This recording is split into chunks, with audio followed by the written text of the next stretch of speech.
Good morning बच्चों। आज हम लोग हिंदी व्याकरण का क्लास 4 और 5 का हिंदी व्याकरण पढ़ेंगे। उसका चैप्टर नंबर 4 संज्ञा। अभी हमने चैप्टर 1, 2, 3 पढ़ा। आज हम लोग चैप्टर नंबर 4 संज्ञा पढ़ेंगे। संज्ञा संज्ञा कहते किसे हैं? संज्ञा कहते किसे हैं, हम इसके बारे में जानेंगे। तो हम बचपन से ही क्लास फर्स्ट से ही इसको पढ़ते आ रहे हैं संज्ञा के बारे में, कि किसी व्यक्ति, वस्तु, स्थान, प्राणी या भाव के नाम को संज्ञा कहते हैं। किसी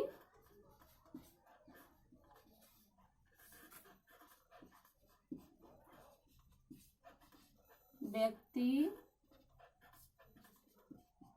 वस्तु, स्थान,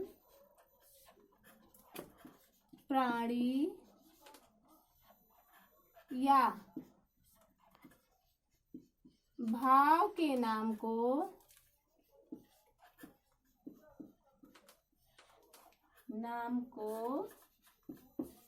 संज्ञा कहते हैं।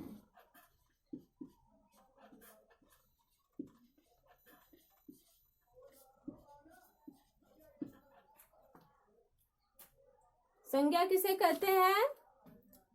किसी व्यक्ति, वस्तु, स्थान, प्राणी या भाव के नाम को संज्ञा कहते हैं। जैसे हम कहते हैं कि मोहन, प्राणी व्यक्ति के नाम में हम कह देंगे, मान लो मोहन। वस्तु में कोई भी वस्तु आ जाएगी, जैसे मान लो टेबल में आ गया या फिर कुर्सी हो गई।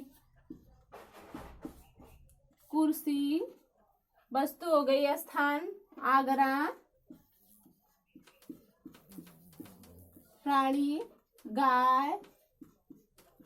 और भाव वो होता है जो हमारे अंदर से निकलता है। तो हंसना या हंसी क्या है? एक भाव है। हंसना एक भाव है। तो जब ये चीजें 4-5 ये जो हैं वो अगर आए, तो अगर इनके नाम आए, इन 4-5 के नाम आए, तो हम क्या कहते हैं? इसे ही संज्ञा कहते हैं। जैसे कोई किसी भी व्यक्ति का नाम, ये पूरे संसार में, इस पूरे संसार में कोई भी पर्सन, किसी भी व्यक्ति का अगर वो नाम हो, नाम पूछा जाए कि ये मतलब ये क्या है, मान लो आपसे पूछ लिया जाए कि रोहन, एक नाम दे दिया जाए और पूछा जाए कि रोहन क्या है? संज्ञा है, सर्वनाम है, विशेषण है या फिर क्रिया है। ये 4 ऑप्शन आपको दिया जाए, तो अगर किसी व्यक्ति का नाम पूछ रहा है, किसी भी संसार के किसी भी व्यक्ति का नाम, या चाहे वो स्त्री हो, चाहे पुरुष हो, चाहे बच्चा हो, चाहे बूढ़ा हो, किसी का भी अगर नाम दिया गया है तो वो संज्ञा कहलाएगा। दूसरी बात, अगर किसी स्थान का नाम दिया गया है, ठीक है, अगर किसी स्थान का नाम दिया गया है और आपसे ये पूछा गया है स्थान के नाम में दे करके कि ये संज्ञा है कि सर्वनाम है कि विशेषण है कि क्रिया है, किसी स्थान का नाम दे करके आपसे ऑप्शन में ये पूछा गया है कि ये स्थान का नाम है, तो स्थान का नाम क्या होता है? संज्ञा होता है कि सर्वनाम होता है कि विशेषण होता है कि क्रिया होता है, क्या होता है? तो अगर किसी स्थान का नाम है तो आप उसे क्या बताएंगे? संज्ञा। क्योंकि किसी व्यक्ति, वस्तु, स्थान, प्राणी या भाव, इसके जो नाम होते हैं वो हमेशा क्या होते हैं? संज्ञा होते हैं। भाव भी, जैसे हंसना, रोना, गाना, सोना, उठना, बैठना, ये सब जो हमारे भाव हैं, है ना, वो क्या है? वो भी संज्ञा होते हैं। तो ऐसे जो हमने डिफिनेशन में बताया है कि किसी भी वस्तु का नाम आए या व्यक्ति का नाम आए या स्थान का नाम आए या भाव का नाम आए या प्राणी का नाम आए, तो जब ऐसा कुछ आता है आपके सामने और ऑप्शन में या ऐसे ही आपसे कोई पूछ लेता है कि ये क्या है, संज्ञा, सर्वनाम, विशेषण और क्रिया में से ये क्या है, तो आप हमेशा उसको क्या बताएंगे, संज्ञा। क्या बताएंगे, संज्ञा बताएंगे। ठीक है। अब हमने जाना है संज्ञा। संज्ञा के भेद भी होते हैं। संज्ञा के भेद, तो संज्ञा के 3 भेद होते हैं। संज्ञा के 3 भेद होते हैं।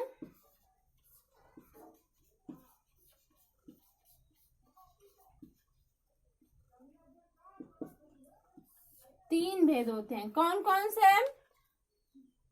व्यक्तिवाचक संज्ञा, जातिवाचक संज्ञा, भाववाचक संज्ञा, 3 होते हैं।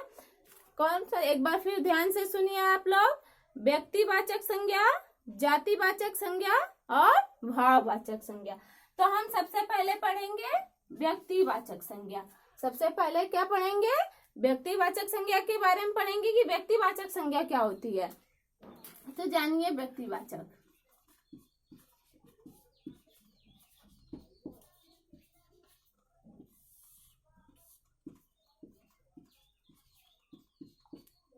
व्यक्तिवाचक संज्ञा क्या होती है, सबसे पहले हम इसके बारे में जानेंगे। तो जिस संज्ञा शब्द से किसी विशेष व्यक्ति, वस्तु, स्थान आदि का बोध होता है। ध्यान दीजिएगा मेरे डिफिनेशन पे। जिस संज्ञा शब्द से किसी विशेष व्यक्ति, वस्तु, स्थान या भाव का बोध होता है, उसे हम व्यक्तिवाचक संज्ञा कहते हैं। विशेष व्यक्ति है ना, विशेष स्थान, विशेष जो है प्राणी का नाम का बोध होता है, तब उसे हम क्या कहते हैं? व्यक्तिवाचक संज्ञा कहते हैं। जैसे आप लोग जानिए, विशेष व्यक्ति में मान लो 2-3 नाम आते हैं। मदर टेरेसा, अगर कहीं लिखा हो मदर टेरेसा, मैंने नाम कहा ना कि जितने भी नेम होते हैं वो संज्ञा होते हैं, लेकिन वो भी उनके भी कैटेगरी में आते हैं। वो 3 कैटेगरी में आते हैं। जैसे मैंने बताया कि इसके भी भेद हो गए, संज्ञा के भी भेद हो गए हैं। अब ये व्यक्तिवाचक में कुछ को बांट दिया गया संज्ञा को, कुछ को भाववाचक में, कुछ को जातिवाचक में, 3 में भागों में बांटा गया है। तो ये जो मदर टेरेसा, ये भी एक नाम है, लेकिन ये व्यक्तिवाचक के अंतर्गत रखा है। क्यों रखा है मैं वो भी आपको बताऊंगी। मदर टेरेसा, मदर टेरेसा या महात्मा गांधी,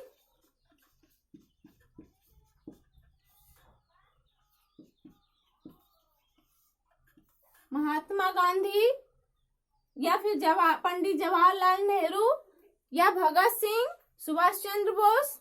मैंने ये बहुत 4-5 नाम आपको बताया। ये एक विशेष है। क्यों विशेष है? क्योंकि इन्होंने कुछ खास काम किया था देश के लिए।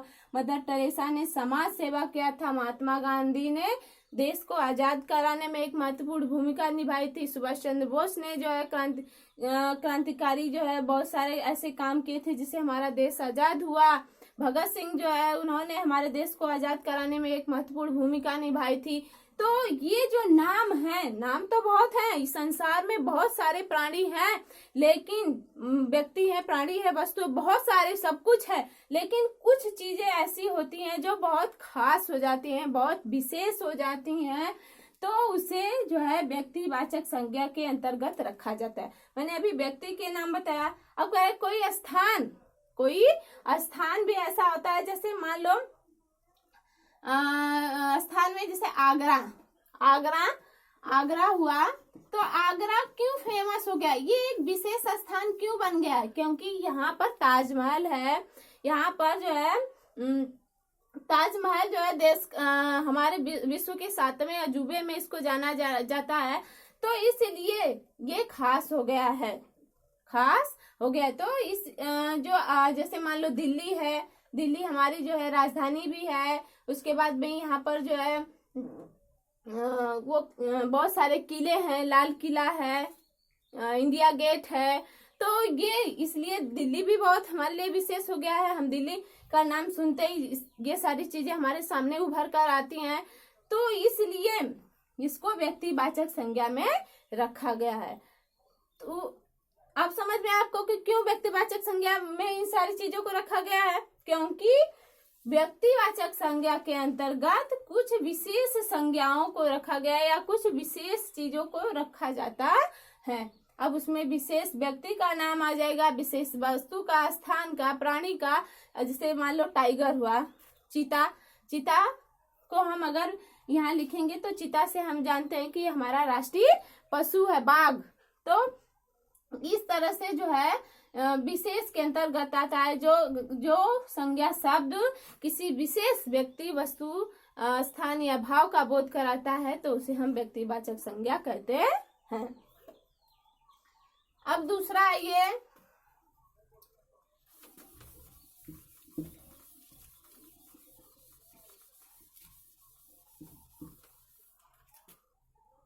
दूसरा क्या है, जातिवाचक संज्ञा।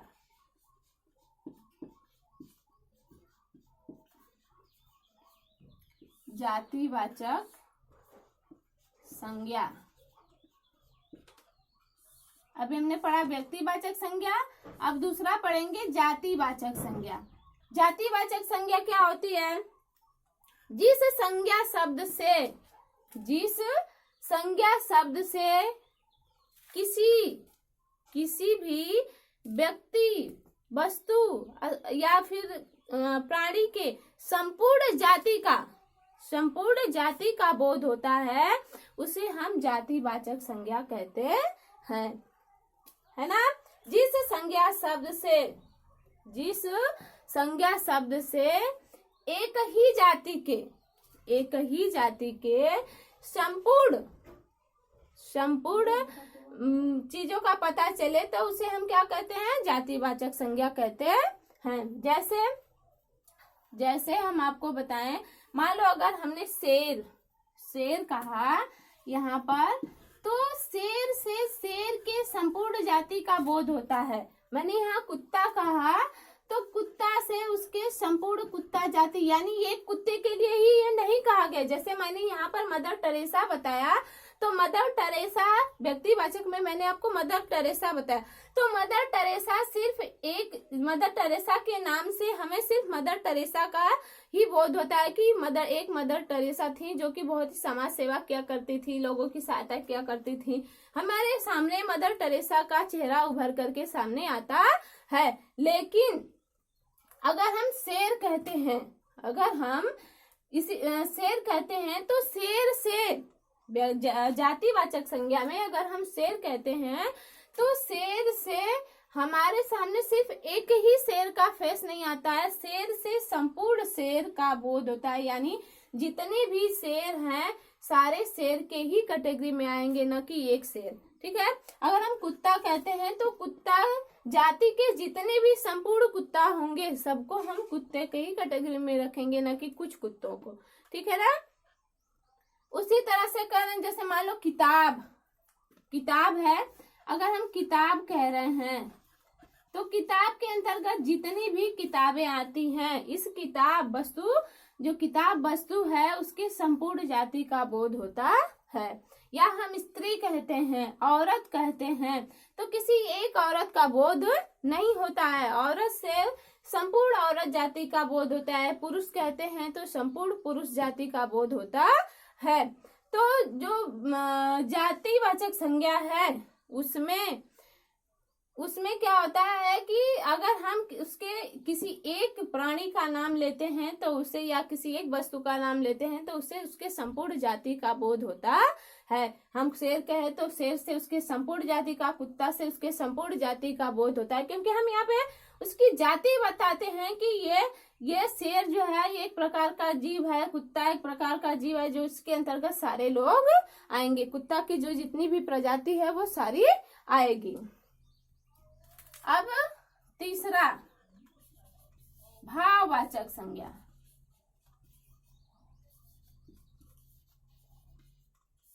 भाववाचक संज्ञा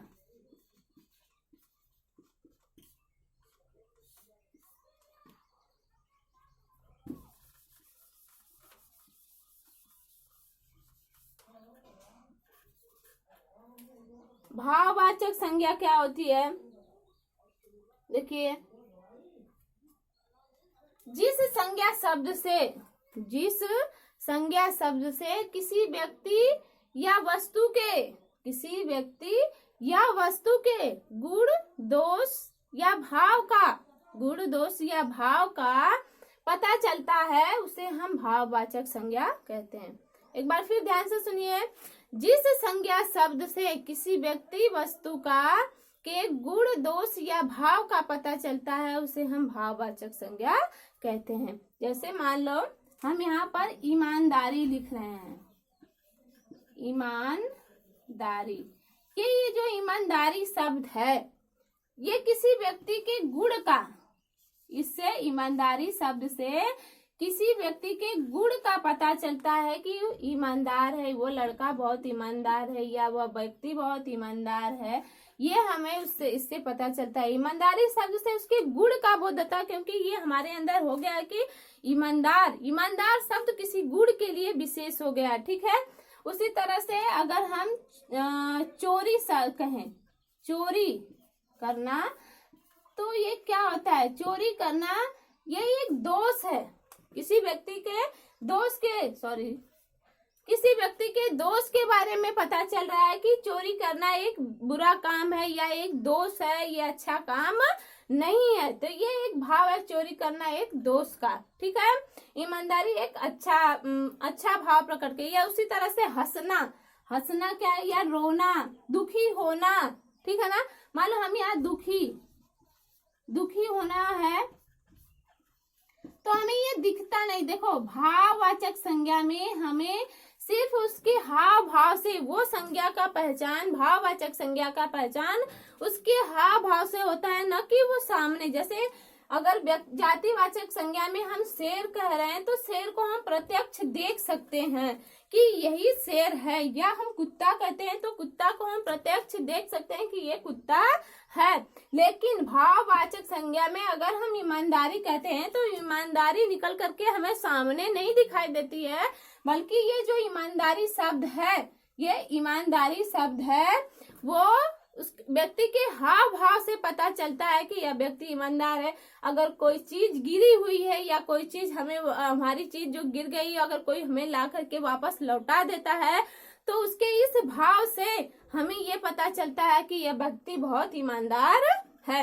या कोई हमारी चीज को उठा के हमसे बिना पूछे लेकर के चला जाता है, हमें देता नहीं है, बताता नहीं है, तो हम अगर जानते हैं तो उसके चोरी के भाव को पहचानते हैं कि यह व्यक्ति बहुत चोर है, तो वो चोरी का भाव।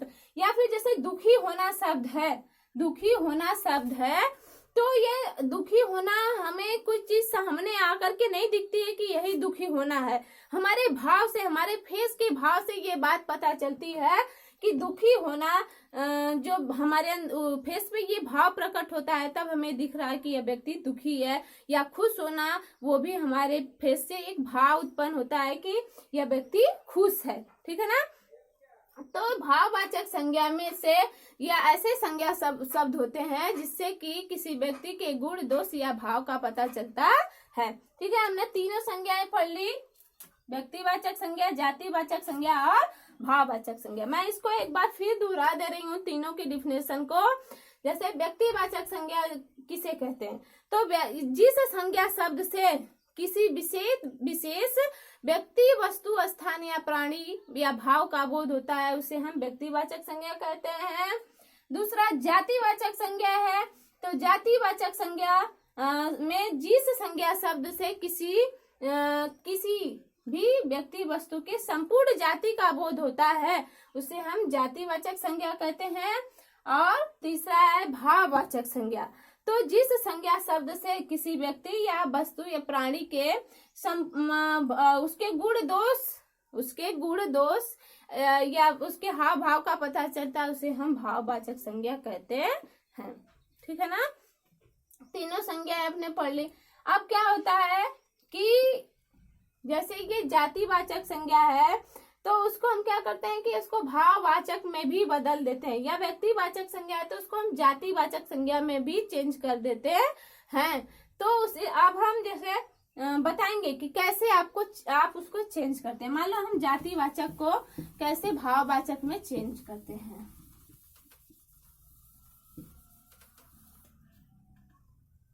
जैसे मैं आपको बताऊंगी कैसे व्यक्तिवाचक संज्ञा को भाववाचक संज्ञा में या व्यक्तिवाचक को कैसे जातिवाचक में चेंज करते हैं और जातिवाचक को कैसे भाववाचक में चेंज करते हैं, मैं ये बताऊंगी।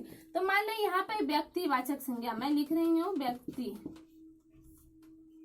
व्यक्तिवाचक संज्ञा, और यहाँ पर इसको जातिवाचक हमको बनाना है, जातिवाचक बनाना है, ठीक है।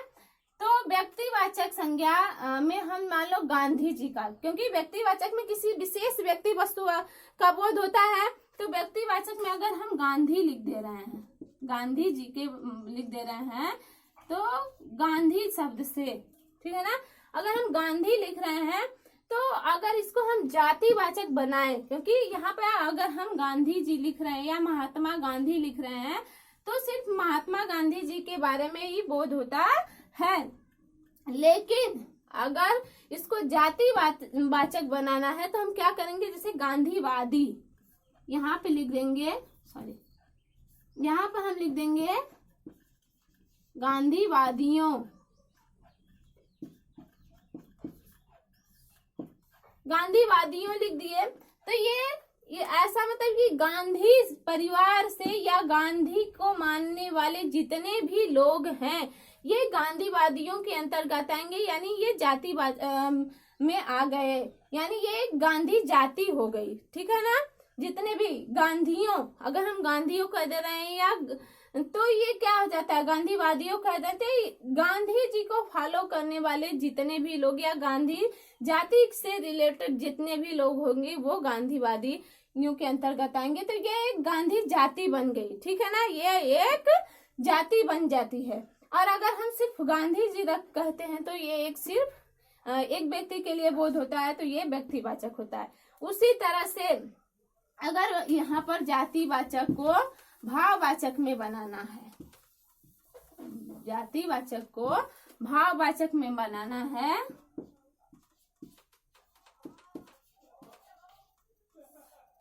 यहाँ पे जातिवाचक हो गया और यहाँ पे भाववाचक, ठीक है। अब हम जातिवाचक में अगर लिख दे रहे हैं कि बच्चा को अगर हम लिख रहे हैं बच्चा शब्द, तो ये जाति है। बच्चा के अंतर्गत जितने भी मतलब बच्चा से हमें क्या, हम किसी बूढ़े को तो बच्चा कहेंगे नहीं, बच्चा से जितने भी छोटी उम्र के बच्चे होंगे उनसे हमें बोध होता है, बच्चे जाति की बोध होती है, छोटे उम्र वालों की हम बोध करते हैं। लेकिन अगर इसको हमें भाववाचक में चेंज करना है तो भाववाचक हम इसका बना देंगे